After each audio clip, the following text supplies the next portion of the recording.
प्यारे बच्चों, आज के क्लास में हम लोग पढ़ने वाले हैं क्लास 12th हिंदी का 50 most important objective question.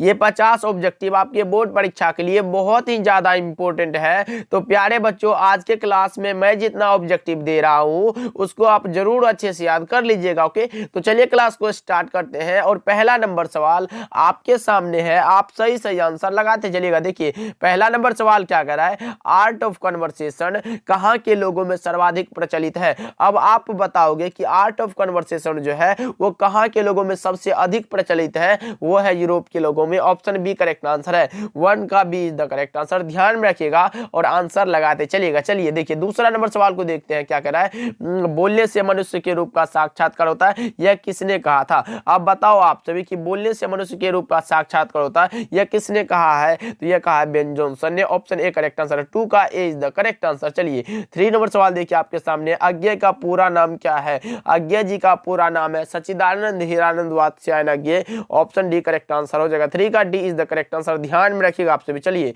4th number सवाल देखिए आपके सामने है, निम्नलिखित में कौन शुद्ध शब्द है। निम्नलिखित में कौन है जो शुद्ध वाल्मीकि का रूप है भाई। तो वो सही जवाब हो जाएगा ऑप्शन नंबर सी वाला जो वाल्मीकि है ये सही है। ओके, ये सब जो है ये वाल्मीकि गलत है। ओके, याद रखिएगा। चलिए 5वां नंबर सवाल देखिए, विष्णु कौन है। विष्णु जो है वो कौन है, तो ये है मानक की माँ। आपको भी पता होगा, ऑप्शन ए करेक्ट आंसर हो जाएगा, 5 का A is the correct answer. चलिए 6 नंबर सवाल को देखते क्या करें, अज्ञे का जन्म कब हुआ था। अज्ञे जी का जन्म कब हुआ था, तो यह हुआ था 7 मार्च 1911 को। ऑप्शन ए सही जवाब हो जाएगा, 6 का A is the correct answer. याद रखिएगा आप सभी। चलिए 7 नंबर सवाल को देखते हैं आपके सामने है, नामवर सिंह का जन्म कब हुआ था। नामवर सिंह का जो जन्म हुआ था वो हुआ था 28 जुलाई 1927 को। आपको भी पता होना चाहिए, ऑप्शन डी बिल्कुल करेक्ट आंसर हो जाएगा, आप याद रखिएगा। ओके, चलिए देखिए 8 नंबर सवाल को देखते हैं क्या कर रहा है, आचार्य रामचंद्र शुक्ल की नजर में बालकृष्ण भट्ट क्या थे। आचार्य रामचंद्र शुक्ल की नजर में जो थे वो थे साहित्य के edition. Option A correct answer है, 8 का A is the correct answer. याद रखिएगा आप सभी। चलिए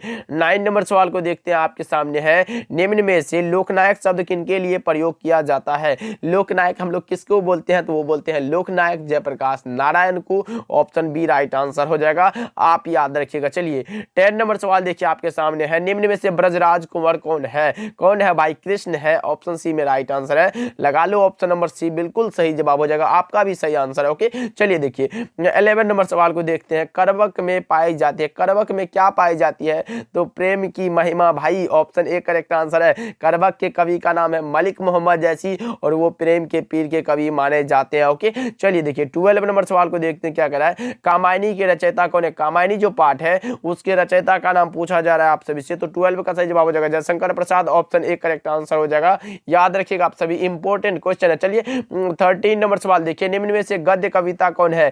गद्य कविता का नाम पूछा गया भाई, लगाओ सही जवाब क्या होगा, यह है हारजीत। ऑप्शन बी करेक्ट आंसर हो जाएगा। हारजीत के कवि का नाम है अशोक वाजपेयी, इसको भी आप याद रखिएगा। अधिनायक रघुवीर साय की रचना, गांव का घर ज्ञानेंद्र पति की रचना और प्यारे नन्हे बेटे को विनोद कुमार शुक्ल की रचना, इसको भी आप याद रखिएगा। चलिए 14 नंबर सवाल देखिए, भूषण किस रस के महान कवि है। भूषण जी वीर रस के कवि हैं। ऑप्शन सी राइट आंसर है, 14 का सी लगा लो, आपका भी करेक्ट आंसर हो जाएगा। चलिए 15 नंबर सवाल देखिए, जायसी किस काल खंड के कवि हैं। जायसी जी किस काल के, तो भक्ति काल के कवि हैं। ऑप्शन बी बिल्कुल करेक्ट आंसर हो जाएगा, 15 का B is the correct answer. 16 नंबर सवाल देखिए, किस कहानी का शीर्षक गैंग्रीन था भाई। किस कहानी में गैंग्रीन का उल्लेख है, तो वो है रोज कहानी में। ऑप्शन बी राइट आंसर हो जाएगा, आप याद रखिएगा। ओके, चलिए देखिए 17 नंबर सवाल को देखते हैं, जय कृष्ण मूर्ति की रचना कैसी है। कैसी है भाई बताओ आप सभी, तो मैं बता दूं शिक्षा जो है वो शिक्षा शास्त्र है, यानी कि ऑप्शन सी राइट आंसर हो जाएगा, याद रखिएगा। 17 का सी इज द करेक्ट आंसर। चलिए 18 नंबर सवाल को देखते हैं, त्रिदेव शब्द कौन समास है। त्रिदेव बोले तो 3 देव है भाई, तो नंबर का बोधवा द्विगु समास लगा लो, ऑप्शन बी बिल्कुल करेक्ट आंसर हो जाएगा। चलिए 19 नंबर सवाल देखिए, अपमान शब्द का विशेषण क्या होगा। अपमान का विशेषण पूछा जा रहा है आपसे इसे, तो अपमानित हो जाएगा। ऑप्शन नंबर कहाँ है, ऑप्शन नंबर बी में दिया गया है, राइट आंसर हो जाएगा। चलिए 20 नंबर सवाल देखिए आपके सामने, सर्वनाम के कितने भेद होते हैं। सर्वनाम के भेद का नाम पूछा गया आपसे, तो ये 6 प्रकार के होते हैं। ऑप्शन सी राइट आंसर हो जाएगा। चलिए 21 नंबर सवाल देखिए, खंडन का विलोम क्या होगा। खंडन का विलोम क्या होता है विलोम मतलब उल्टा, मंडन हो जाएगा, ऑप्शन सी राइट आंसर हो जाएगा। चलिए 22 नंबर सवाल देखिए, आजन्म शब्द कौन समास है? आजन्म भाई अव्ययी भाव समास है, ऑप्शन ए राइट आंसर है। 22 का A is the correct answer. चलिए 23 नंबर सवाल को देखते हैं, वन में चरने वाला क्या कहलाता है? वन में चरने वाला जो कहलाता है वो कहलाता है वनचर, ऑप्शन बी सही जवाब है। भाई फटाफट से लगाते चलो और याद भी करते चलो, क्योंकि ऐसे ही प्रश्न आपके बोर्ड परीक्षा में आने वाले हैं। चलिए 24 नंबर सवाल को देखते हैं, लेखक शब्द का स्त्रीलिंग रूप है, लेखिका कहाँ है? तो ऑप्शन नंबर बी में दिया गया है, राइट आंसर है 24 का B is the correct answer. चलिए 25 नंबर सवाल देखिए, निम्न में से कौन राष्ट्र कवि है?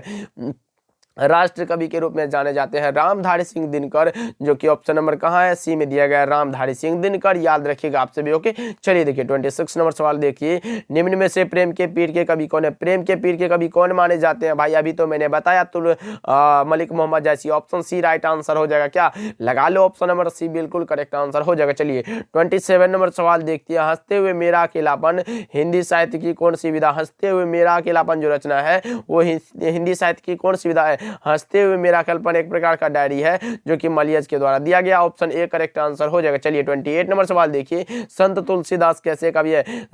तुलसीदास हिंदी साहित्य का समन्वयवादी कवि माना जाता है, इसी को देखो कैसे घुमा के फिराए, option number A correct answer हो जाएगा। घुमा फिरा के पूछता है भाई, इसलिए सारे चीजों को ध्यान में रखिएगा आपसे भी। चलिए 29 नंबर सवाल को देखते हैं, दिल छोटा करना मुहावरे का अर्थ है? दिल छोटा करना मुहावरे का जो सही अर्थ होता है वो क्या होता है? हतोत्साहित होना, ऑप्शन सी राइट आंसर हो जाएगा। 29 का सी द करेक्ट आंसर। चलिए 30 नंबर सवाल देखिए, निम्न में से कौन प्रलय की छाया के कवि हैं? निम्नलिखित में कौन है जो प्रलय की छाया के कवि हैं? वो है कौन सा? Jaishankar Prasad, option C right answer हो जाएगा। चलिए 31 नंबर सवाल देखिए, सलाम कहानी संग्रह के कहानीकार कौन है? सलाम जो कहानी संग्रह है उसके कहानीकार का नाम है जूटन दलित आत्मकथा के लेखक ओम प्रकाश वाल्मीकि जी हैं, option number B correct answer हो जाएगा, याद रखिएगा आपसे भी। चलिए 32 नंबर सवाल देखिए, कौन सी रचना मलियज की नहीं है? निम्नलिखित में कौन सी रचना जो मलियज जी की नहीं है पूछा गया आपसे विषय, तो 32 का जो सही जवाब आप लगाओगे तो कौन सा हो जाएगा? सुनो राधे के ये इनकी रचना नहीं है, option number D correct answer हो जाएगा। चलिए 33 नंबर सवाल देखिए, आकर्षण का विलोम क्या होगा? आकर्षण का विलोम होता है विकर्षण, ऑप्शन बी राइट आंसर है। 33 का बी बिल्कुल करेक्ट आंसर हो जाएगा। चलिए 34 नंबर सवाल देखिए, अनाथ का विलोम है, अनाथ का विलोम क्या होगा? सनाथ हो जाएगा, ऑप्शन बी राइट आंसर है भाई। 34 का B is the correct answer. 35 नंबर सवाल देखिए, विज्ञान में कौन सा प्रत्यय? विज्ञान में प्रत्यय पूछा गया वी प्लस ज्ञान, ज्ञान हो जाएगा भाई, कहाँ है प्रत्यय पूछा गया? विज्ञ प्लस आन हो जाएगा, ऑप्शन सी राइट आंसर है। अगर पूछता उपसर्ग तो आप लगा सकते हैं वी प्लस ज्ञान, ओके याद रखिएगा। ओके चलिए देखिए 36 नंबर सवाल देखिए, काठ का उल्लू मुहावरे का अर्थ क्या होगा? काठ का उल्लू जो है मुहावरे का सही अर्थ क्या होता है? तो 36 का जो सही जवाब हो जाएगा वो हो जाएगा मूर्ख, ऑप्शन सी राइट आंसर हो जाएगा। चलिए 37 नंबर सवाल देखिए, कवियों के कवि कहा जाता है?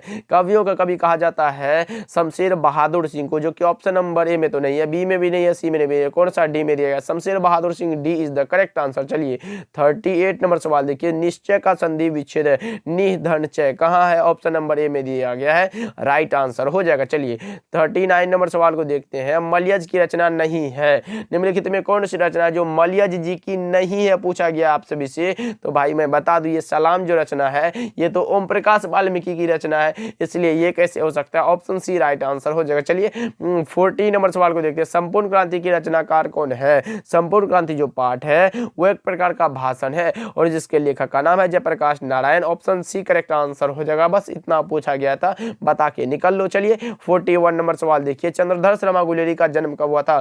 चंद्रधर शर्मा गुलेरी का जो जन्म हुआ था वो कब हुआ था ये बताएंगे आपसे भी। 7 जुलाई 1883 को जन्म हुआ था और 12 सितंबर 1922 को निधन हुआ था, यानी कि option number C correct answer हो जाएगा। चलिए 42 नंबर सवाल को देखते हैं, मुन्नी कौन थी? तो बिस्नी की बेटी, कहाँ है बिस्नी की बेटी? ऑप्शन नंबर डी में दिया गया है, राइट आंसर है, आप याद रखिएगा। ओके चलिए देखिए 43 नंबर सवाल देखिए, पद्मावत के रचनाकार कौन है? तो मैं यहाँ दो क्वेश्चन क्रिएट होता है, एक होता है पद्मावती के रचनाकार कौन है और दूसरा होता है पद्मावत के रचनाकार कौन है। अगर पद्मावत पूछे तो आप जैसी लगाना, लेकिन अगर पूछे पद्मावती के लेखक कौन है तब आप बालकृष्ण भट्ट लगाना, भाई याद रखना दोनों को। ओके चलिए देखिए 44 नंबर सवाल को देखते हैं, सूरदास के गुरु का क्या नाम था? सूरदास के गुरु जी का नाम पूछा गया आप सभी से, तो 44 का सही जवाब हो जाएगा महाप्रभु वल्लभाचार्य, जो कि ऑप्शन नंबर सी में दिया गया है। आपका सही जवाब हो जाएगा। चलिए 45 नंबर सवाल देखिए, तुलसीदास का मूल नाम क्या था? मूल नाम था राम बोला। कहाँ है?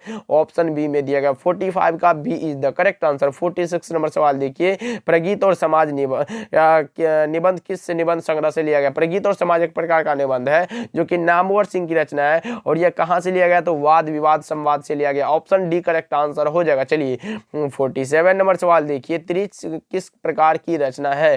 तिरिच जो कहानी है वो किस प्रकार की रचना? तो यह है आधुनिक त्रासदी। ऑप्शन ए करेक्ट आंसर हो जाएगा। चलिए 48 नंबर सवाल को देखते हैं, हेनरी लोपेज का जन्म कब हुआ था? हेनरी लोपेज का जो जन्म हुआ था वो हुआ था 1937 में, जो कि ऑप्शन नंबर डी में दे दिया गया है, राइट आंसर है। ओके, चलिए देखिए 49 नंबर सवाल को देखते हैं, रात का विलोम है, रात का विलोम दिन हो जाएगा। भाई आसान सा सवाल है, ऑप्शन बी लगा लो, निकल लो आगे। चलिए 50 नंबर सवाल देखिए, जो खाने योग्य हो वह है। खाने योग्य के लिए एक शब्द पूछा गया, वो जाता है खाद्य। ऑप्शन सी राइट आंसर है। भाई ये शुद्ध स्वच्छ ग्रहणीय ये सब मत लगाना, गलत हो जाएगा। ऑप्शन सी बिल्कुल करेक्ट आंसर हो जाएगा। अब आप कमेंट करके बताओ कि आज का क्लास आपको कैसा लगा, और इस 50 ऑब्जेक्टिव में आप सही कितना कर पाए ये भी कमेंट करके बताना। क्लास को लाइक कर दीजिएगा अगर नहीं किए हैं, और चैनल पे नए जुड़ रहे हैं सब्सक्राइब भी जरूर करना। ओके, तो मिलते हैं अगले क्लास में, देखते हैं कौन कौन सब्सक्राइब करते हैं। मिलते हैं अगले क्लास में।